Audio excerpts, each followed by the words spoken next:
Tonight, an unimaginable vision of Britain's near future. An insular, backward place full of degenerates and savages, cut off from continental Europe, denied their basic humanity, lost in reveries of a country long gone, perhaps a country that never existed. What would that be like?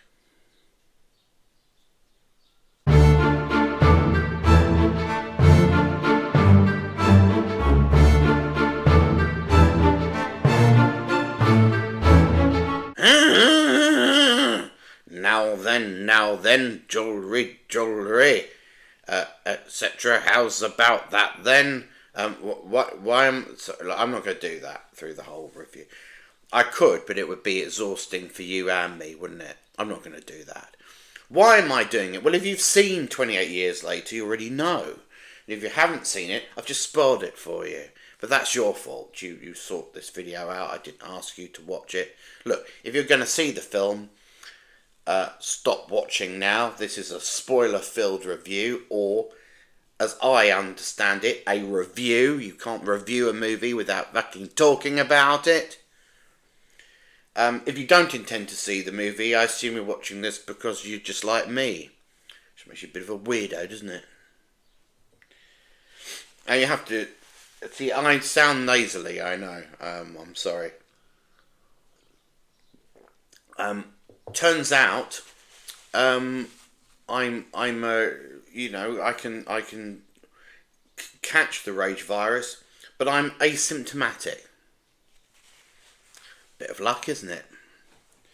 Well, civilization falls apart around me. I can carry on making YouTube videos, though soon, of course, they'll only be watched in continental Europe and the United States. So, as my fellow Britons aren't here anymore to see this, I'm going to try to explain the cultural references, including the impression I did at the top of the review, to you, the culturally ignorant hordes that exist abroad. You're crowing now because Britain's gone, British culture has collapsed, British society is a distant memory. But we'll be back. I mean, don't get too complacent. We'll be back in some form or another. It's just not clear in what form. Maybe it'll be me, just be me. Maybe I'll spearhead the British cultural renaissance. That's food for thought, isn't it? So, 28 years later, made 23 years after 28 days later, and of course it was 28 weeks later in 2007, which was okay, stylishly shot, but sort of a bit, more of the same. This movie, though it has a very different emphasis and a sort of different backdrop, as it were, does remind you of 28 Weeks Later in many ways, as you'd expect, because it's written by Alex Garland again, and it's directed again very stylishly, it must be said, by Danny Boyle. But you'll remember, just in case you've forgotten, that 28 Weeks Later was a really good movie bookended by schlock. You've probably forgotten that. You remember that it began with a really silly scene in the laboratory where they released the rage-infected primates. Not written stupidly, but directed weirdly because of the casting of David Schneider as a scientist. I know who you are. I know what you think you're doing. You don't want to get hurt. Keep your mouth shut and don't move a fucking muscle. The chimps are infected. They're highly contagious. They've been given an inhibitor. Infected with what? In order to cure, you must first understand. Infected with what? Rage. David Schneider from The Day to Day, a comic actor that appeared weirdly in a lot of, late 90s and early noughties movies. Fuck knows why. They had a little kooky part and they gave it to him. But that kind of killed the scene, really. It was a misjudgment. It's a bit like having Ken Dodd in the lab, you know, when the activists broke in. Gibble my giblets, you're come to release the primates, blah blah blah. I can't do Ken Dodd, but neither can you. Ken Dodd, by the way, for the international audience, was a light entertainer on British television for many, many years, who didn't pay any tax. That was odd. That kind of ruined that. So you needed a scientist in that part. It's a small part, but you needed somebody with a little bit of quiet dignity, a bit of gravitas to sell the tragedy to come. And instead you've got this sort of hysterical guy who sounded like he'd been pulled off the street and told he was going to be in a movie about an hour before they shot it. So I didn't like the opening I like the concept of the scene, and I like the apes banging against the cages, but no, having David Schneider, it was a mistake. And you recall the third act of 28 Days Later was this sort of schlocky, you know, thing about humans becoming debased in the post-apocalyptic world, and you had Cillian Murphy on the rampage and all of this stuff. I didn't like that.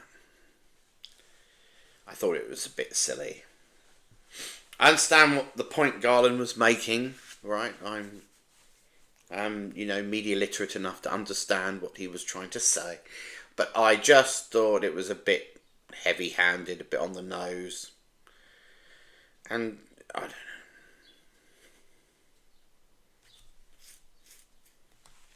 Get it? We've got to make moral compromises when society collapses, etc. We've got to try and, if we can, uphold certain principles, but I didn't like it. Anyway, why am I talking about that? Because 28 years later reminded me of it, in that it begins with a very silly scene. A young boy running from watching the Teletubbies, little Jimmy. He runs to his father, who's a church, the priest in the local church, only to discover that his dad has decided that this is it. This is the sort of judgment day. You know, it's very weird and over the top. This bloke, come to me, my children. Yes, the day of reckoning. You think, fucking hell, yeah. That's not really what would happen, is it, in that situation? There'd just be a poor, terrified man hiding in the crypt, hoping that he wasn't torn apart by the loons outside. It's a strange scene, tonally. Very, very OTT. And the film ends with a very strange bit of schlock. Namely, the aforementioned Jimmy resurfacing, but now as the head of a gang that has starred itself on the late Sir Jimmy Savile. Lynn Tapsell, age 11, of 20 Falling Lane, Useley, Middlesex. Dear Jimmy, I have always wanted to see Rolf Harris doing one of his paintings, and I would like to have a try. Please could you fix it for me? Good luck. Love, Lynn. Impossible. How on earth can we get hold of that Mr. Rolf Harris? He's always flying all over the world. As soon as he knew that we needed him for Jim will fix it, here he came. Now, we'll come back to that in just a second. In between those two weird scenes is about 2 hours of really good, really poignant, beautifully shot movie. Some sublime filmmaking, some really beautiful filmmaking. It's got a bit of everything. Tragedy, pathos, and it's all nicely grounded. It's directed with Boyle's sort of trademark exuberance and style.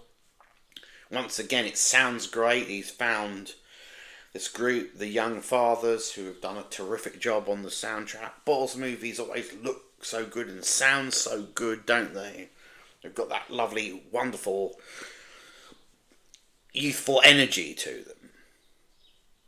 And this is no different. And it's a great movie that goes in, not necessarily, it eventually goes in a certain direction, certain trajectory, but takes its time getting there. It doesn't take the route that you would expect, perhaps. And it's full of very interesting performances and lots of interesting social commentary.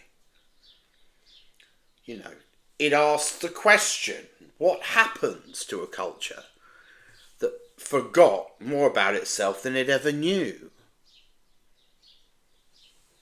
You know, inevitably you get regression, you get a feudal life, you get, you know, memories of myths and myths that have become memories. You've got bucolic England, green England, an England where we still have the sycamore gap tree because some half-wit hasn't cut it down. Hello, good afternoon. We start with breaking news. The moment the iconic sycamore gap tree was allegedly cut down has just been shown in court for the first time.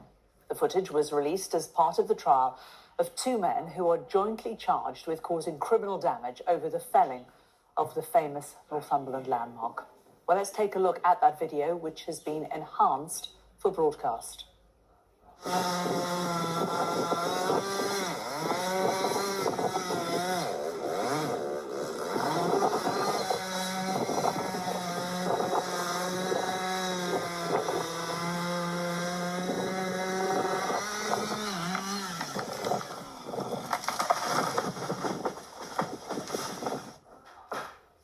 You know, and got a little island community on Holy Island. Lots of religiosity going through this movie. Where they still have a little portrait of the Queen on the, who of course is the last Queen of England from their point of view, the last monarch, whom they still obviously defer to, even though the royal family has been presumably obliterated. The Queen, Charles, Camilla, Andrew, Harry, they're all out there as rabid, foaming beasts tearing flesh apart. For Prince Andrew, of course, it's just another day.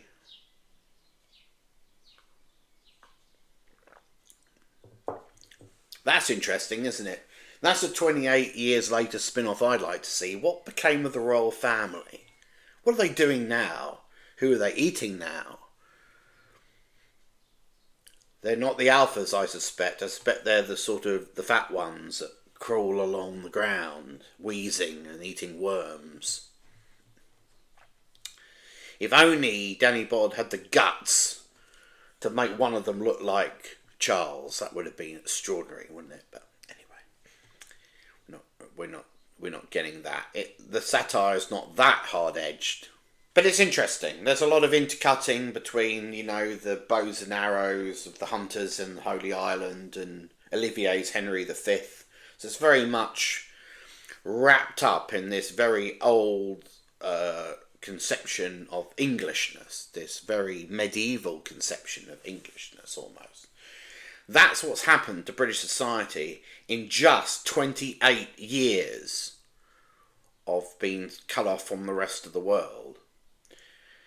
And as I suggested in my introduction, fortunately, that's just a wild and crazy dream, not in any way a thumping metaphor for Britain post-Brexit and its, you know, moral and social decline in the last 15, 20 years. It's interesting to me that this movie, by my calculations, is set around sort of 2030, and if polling evidence is correct, we could have a reformed government in 2030 in the UK. And Nigel Farage and his party, though they wouldn't be seen dead on Holy Island, would probably see everyone on it as their constituent voters. So this is a movie you think, oh, it's set in the future. It may yet become a self-fulfilling prophecy, something like this. Though sadly it'll be in England without that aforementioned sycamore gap tree. For those of the international audience who don't know, you see in the movie there's this little valley with this lovely little this tree dead in the centre of it. Boyle shows it a couple of times. It's the same tree from Robin Hood, Prince of Thieves, for those of you who think you've seen it before, because you've never been to England. A year or so ago, 2 vandals felled that tree. It's been there 200 years. They cut it down with a chainsaw.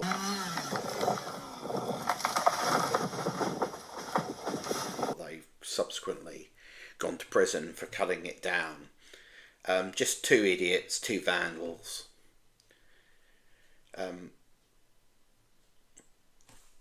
Which version of England is more savage?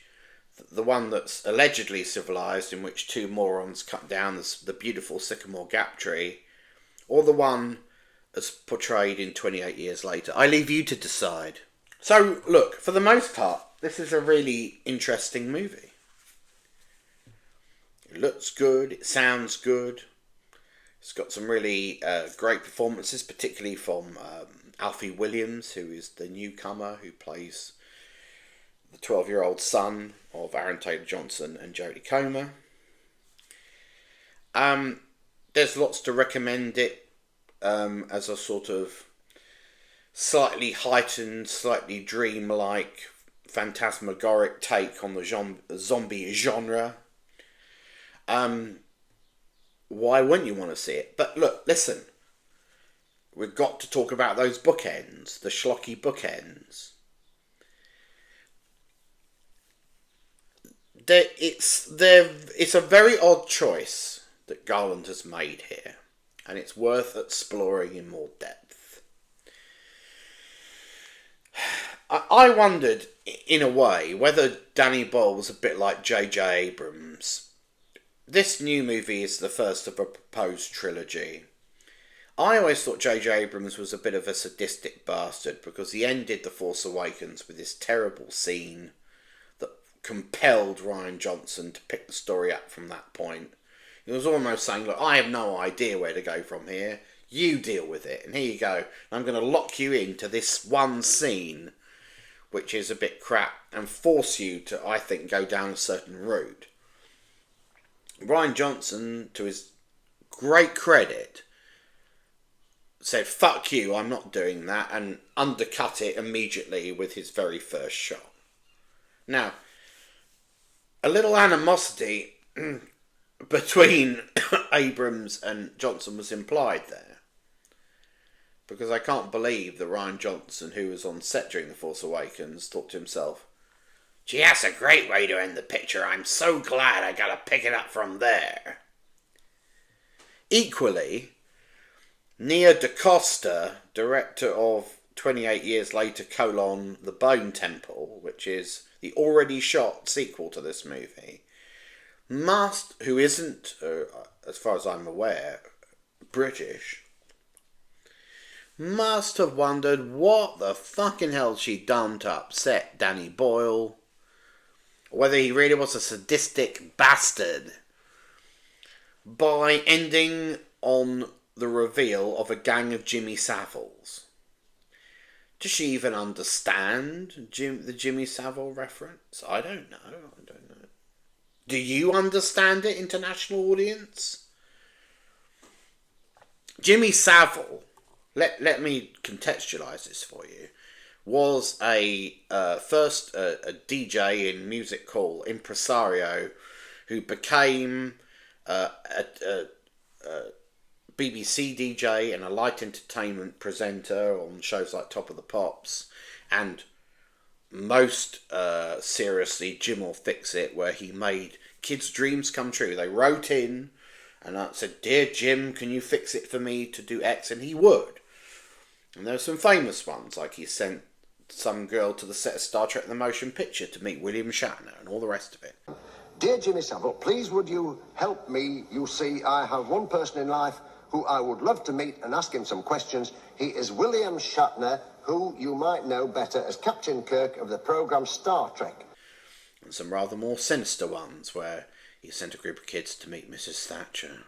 Adam, you can knock on the door.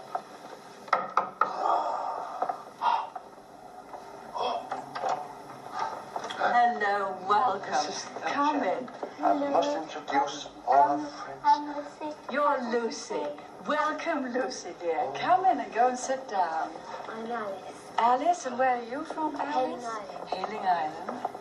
I'm And Jane from Newport, Wales. I'm Philip. And Philip. And let me think, Lucy was from Scotland, Yes, wasn't she? yes. Just come along in, Philip. Good, good, good. Come along, Jimmy. Nice to see you. Wonderful. Right. Now, Jimmy, as you know, Sir James Savile, died in 2011. In our timeline, several years after the Rage pandemic. When he died, there was a tribute show fronted by Shane Ritchie, the most embarrassing thing Shane Ritchie's ever done, and that's saying something.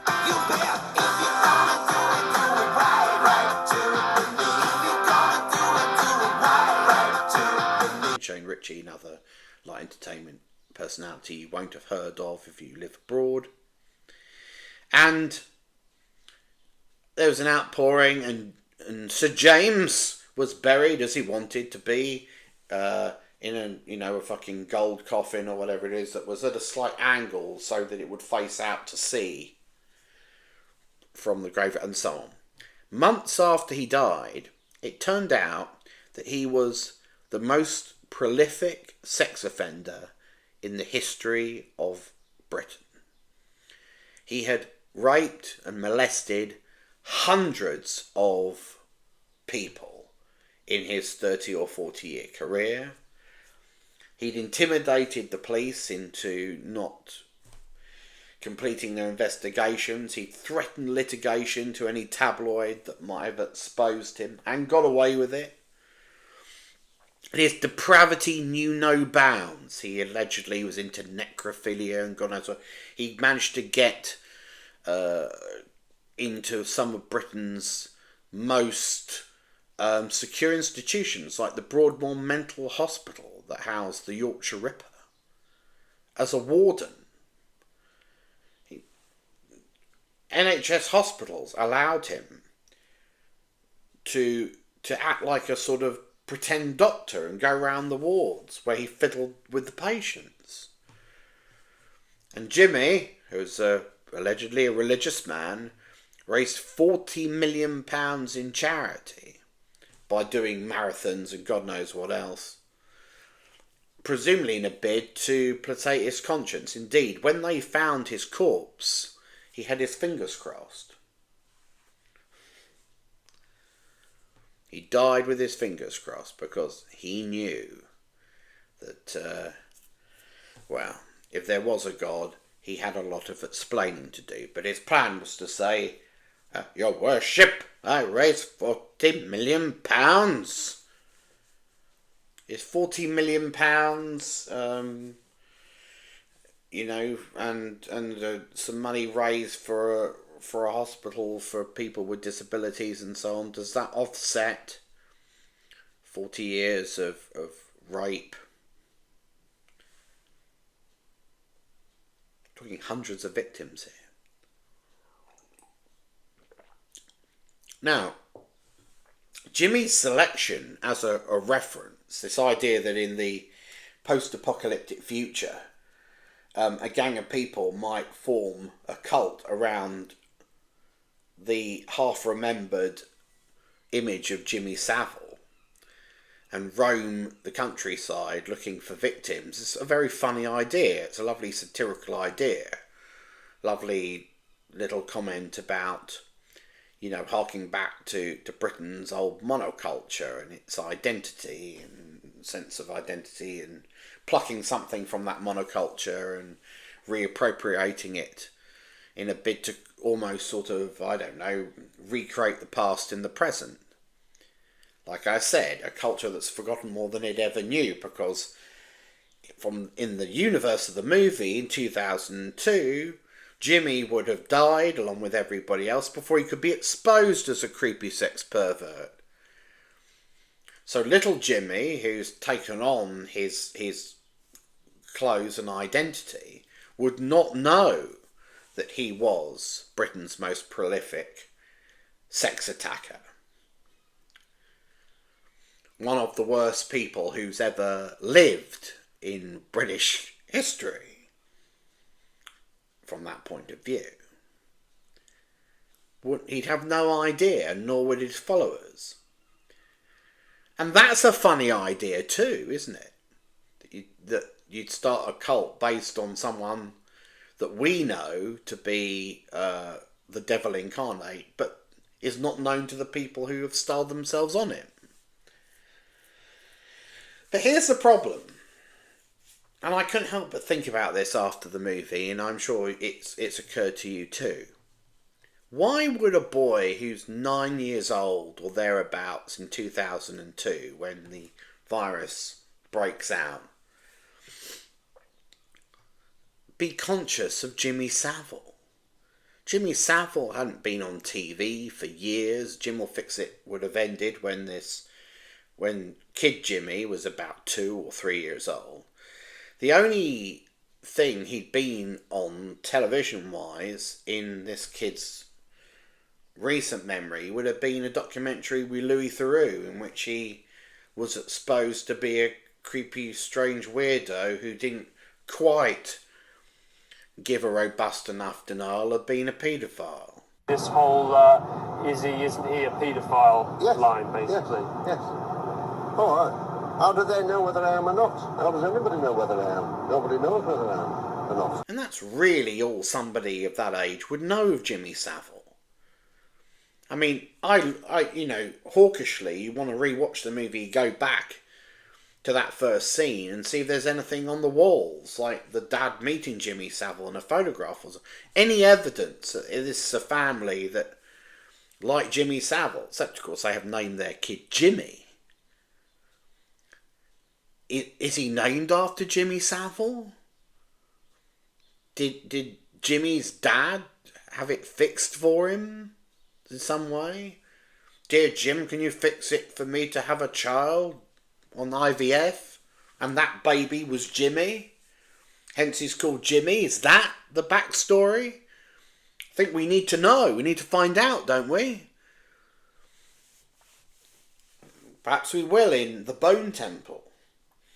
But it's odd to me that if civilization ended when you're 9 or so, in 2002, you're out there in the world, you're trying to survive, you band together with other people, obviously. And then at some stage you decide to form a personality around somebody whom you'd have no cultural memory of. I mean, mate, did Jimmy go and look for the real Jimmy Savile? Did he find his desiccated corpse in the north of England? Did he go to Leeds and find his corpse? Did he raid Jimmy Savile's flat? And are those Jimmy Savile's tracksuits and rings? You know, there's a lot of explaining to do to make this work. And in that one scene at the end in which this gang of Jimmys appears, all of whom, by the way, seem to be, in their 30s or 40s. So all children, presumably, when the outbreak took place. It makes you think, I don't get it. I get the joke, I get the cultural comment that Alex Garland is making. I do not understand, in movie, why that boy has appropriated that identity. Maybe he's loosely aware that the only famous person in the country called Jimmy is Jimmy Savile.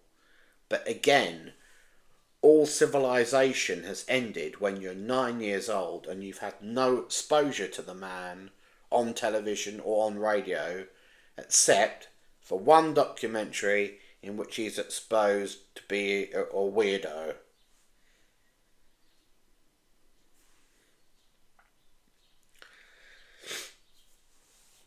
lot of work for Nia Dacosta to do there. She must be thinking, what?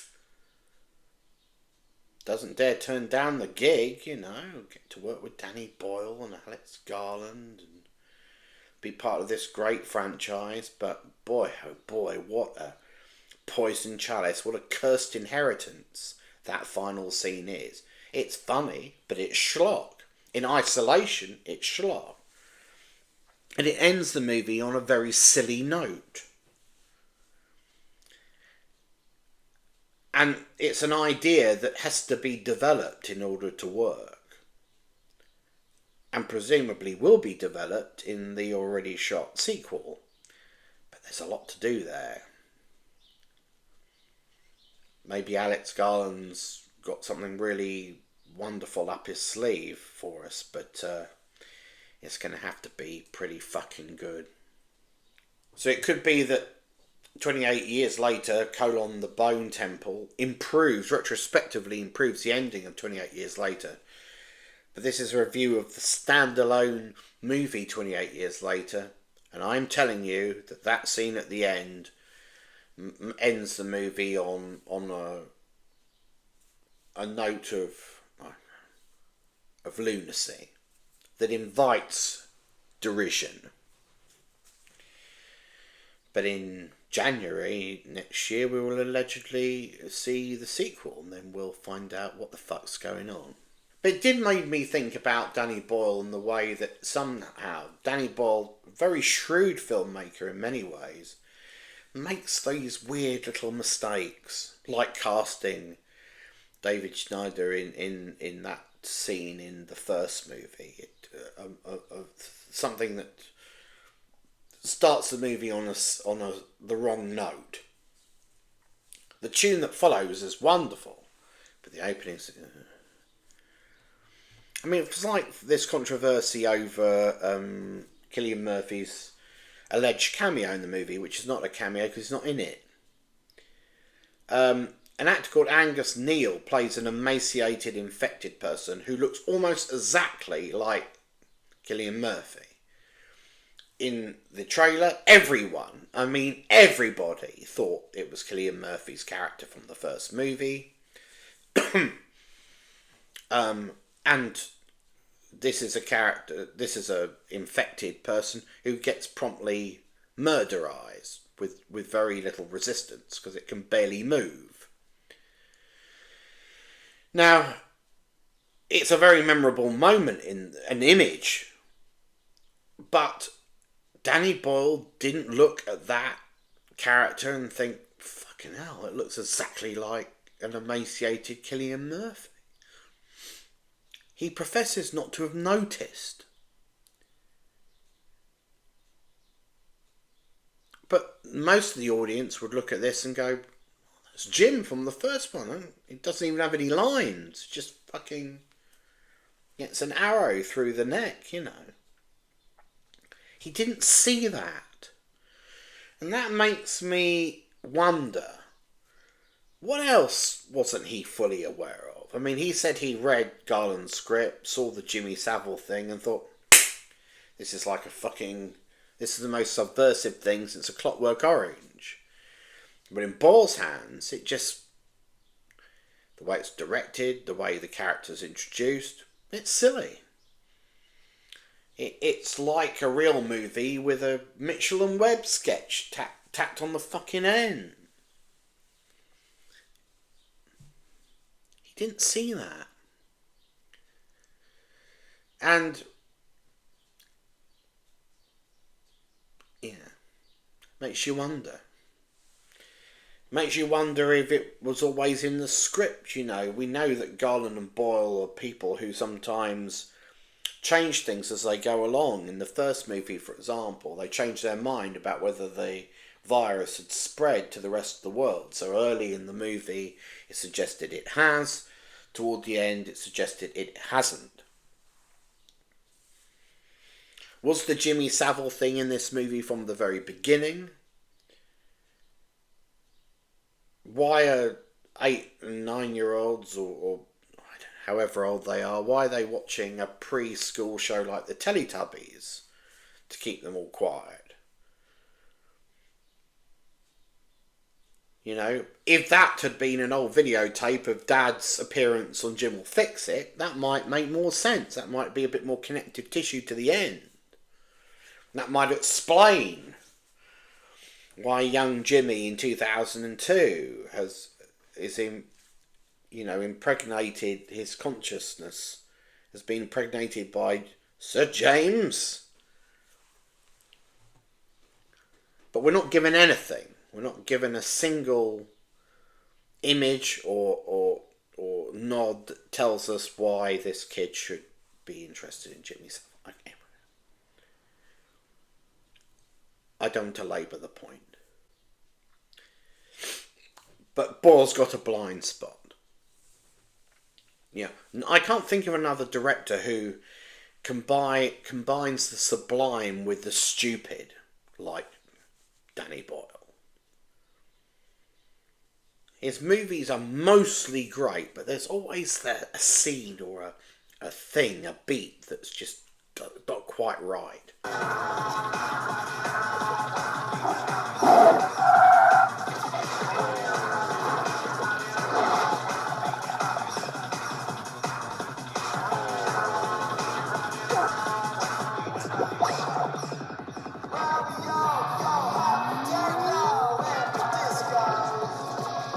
Don't you think? Discuss. The only other thing to say about 28 Years Later, other than the interesting choices it makes with the infected, the fact that the virus acts like a steroid with some, with the massive augmentation of genitals that results, but turns others into kind of human slugs. It's very odd. The main thing to say is that it takes the movie to a place where there is an element of hope.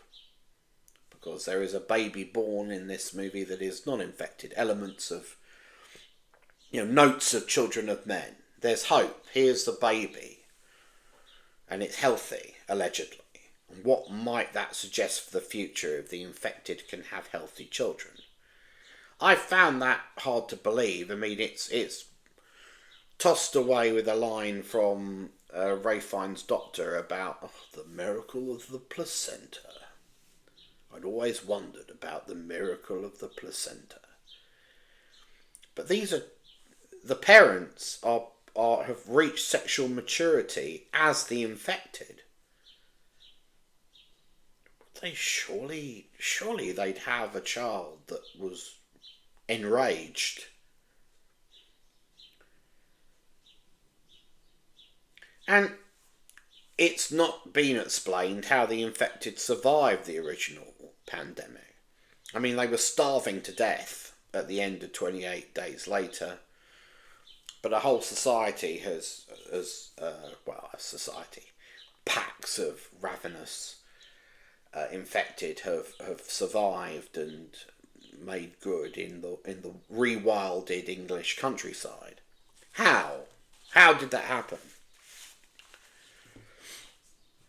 The suggestion here is that even though they're insane and deranged, there's still a sort of basic animal instinct there to survive and procreate. When Jodie Comer sees a pregnant infected in a train carriage, its natural instinct, of course, is to go at her. But when she offers to help it by putting her hands out so she's got something to push against so she can give birth, even the crazed infected woman does that before reverting to type after she's given birth. So not everything's gone. There's still a little human instinct behind the animal, behind the rage-infected primate. Perhaps that will be explored in the 2 sequels. The movie ends with the boy, Spike, choosing to stay on the mainland, having given the baby safe sanctuary on Holy Island. He obviously intuits that there is some form of future on the mainland, although it has to be said the movie doesn't provide a hell of a lot of evidence of that. If all there is condescending Europeans and gangs styled as Jimmy Savile, I think I'd go to Holy Island. So the final point is about the movie itself, about the fact that the first and second movie have been shot back to back. That's very interesting to me, that the third movie, which will be allegedly again directed by Boyle, has not been shot. Why not? Isn't it? It was standard practice in the past to shoot the first one, see if that did well, and if it did, then you go for the back-to-back sequels. Weird to shoot the first movie and the second, but not the third. I mean, you don't know if the first movie is going to be a hit. What if it isn't? Then you've got this dud of a sequel that no one's going to go and see, and no conclusion to the trilogy. And it's a strange decision when the lead is a child. So you can understand shooting the first two films. Maybe this has got something to do with it.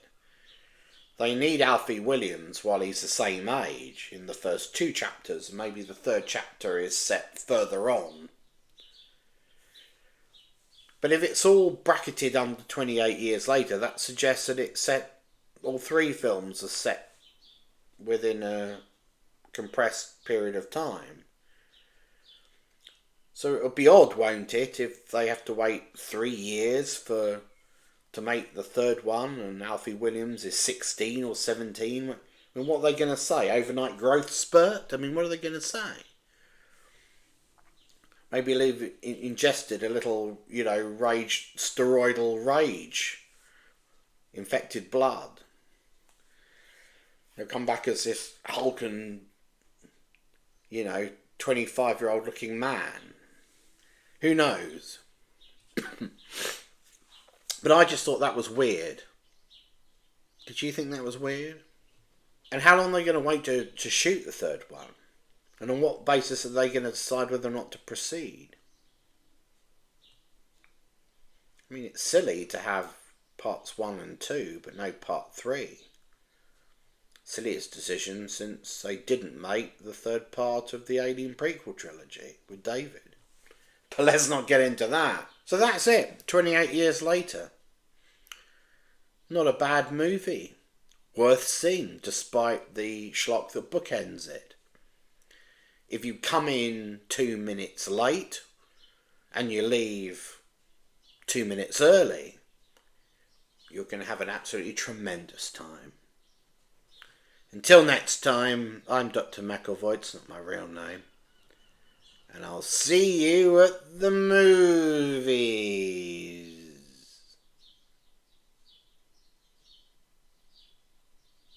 You will fix it. Okay, okay.